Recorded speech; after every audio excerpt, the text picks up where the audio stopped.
Bonjour à tous et bienvenue sur la chaîne Reliques Militaires. Aujourd'hui, je vais vous parler du casque allemand, de ses débuts en 1840 jusqu'à la Seconde Guerre mondiale, jusqu'au modèle 42. On en parle juste après.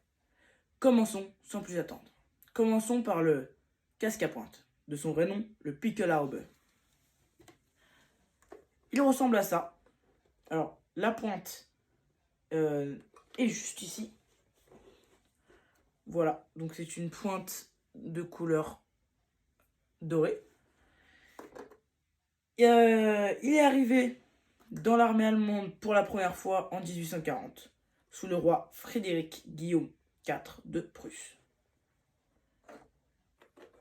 Il est adopté donc par l'armée allemande, enfin par l'Empire allemand de l'époque, en 1871, pendant la guerre franco-prussienne.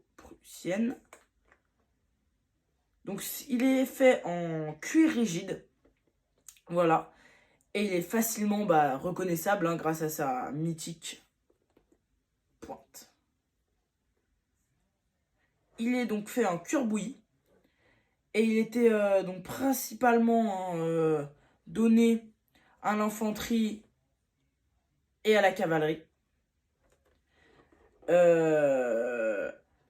Son gros point faible de l'époque, c'est qu'il résistait pas, il devenait obsolète face aux obus, mais aussi face aux balles.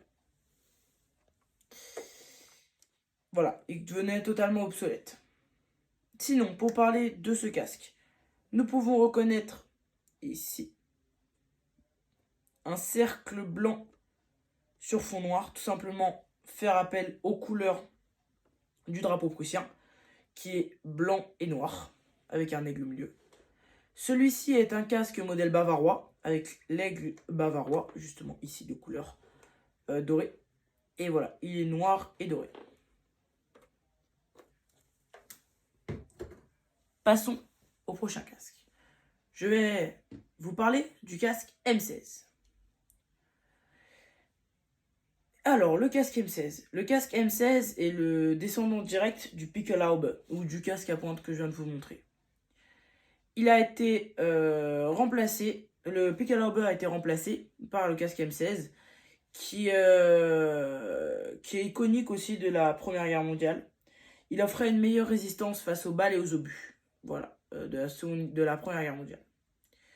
Et résistait mieux aux conditions de guerre des tranchées. Voilà. Donc, les matériaux changent. Il est fait en acier, à la différence du Pickelhaube ou du casque à pointe qui était fait en cuir rigide. Les nouvelles caractéristiques, c'est qu'il possédait des trous de ventilation sur le côté du casque, mais également un protège-nuque qui descend derrière.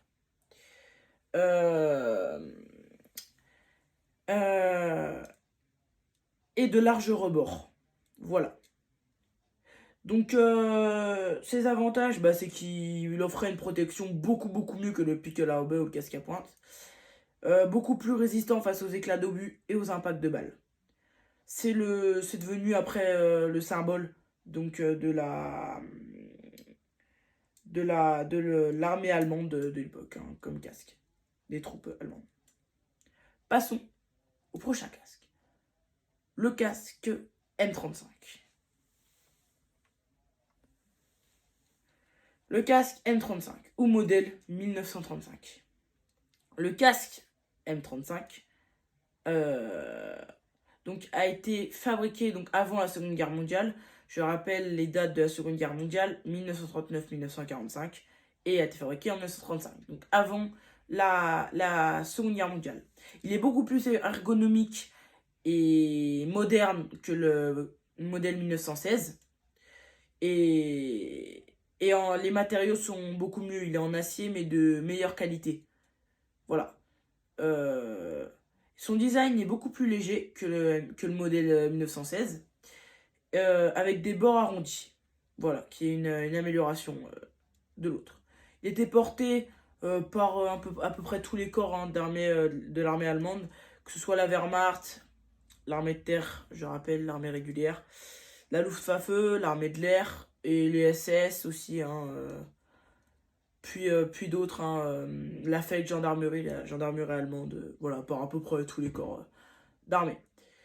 Il reste emblématique, hein, ce casque de la Seconde Guerre mondiale, parce qu'on l'a vu après sur tous les fronts, hein, que ce soit la bataille de Normandie, la bataille de Stalingrad en Russie, voilà, on l'a vraiment vu à peu près partout. Passons au dernier casque. Le casque M42. Le voici. Le casque M42, largement utilisé plutôt vers la fin de la Seconde Guerre mondiale, la différence du modèle 35. Donc c'est une version simplifiée du casque M35.